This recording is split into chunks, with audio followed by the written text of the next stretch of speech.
কিছুদিন আগের ঘটনা। স্কুল থেকে ফিরছিলাম, সন্ধ্যা প্রায় নেমে এসেছে। তাই শর্টকাট যাবার জন্য ঝোপঝাড়ের রাস্তা ধরলাম। সেই রাস্তায় একটা কুয়ো আছে।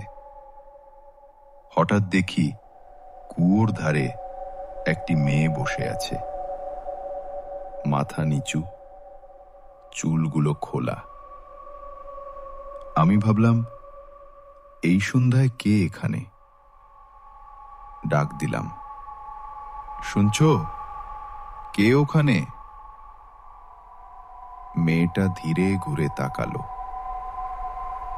মুখে হাসি, চোখ দুটো ফাঁকা। ঠিক তখন কুয়োর ভেতর থেকে ভেসে এলো ছপছপ জলের শব্দ। আমি সোজা ওখান থেকে পালিয়ে গেলাম। কারণ জানো কেন?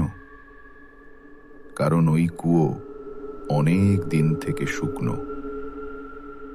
আর শুনেছিলাম ওই কুয়োতে একটি মেয়ে মারা গেছে।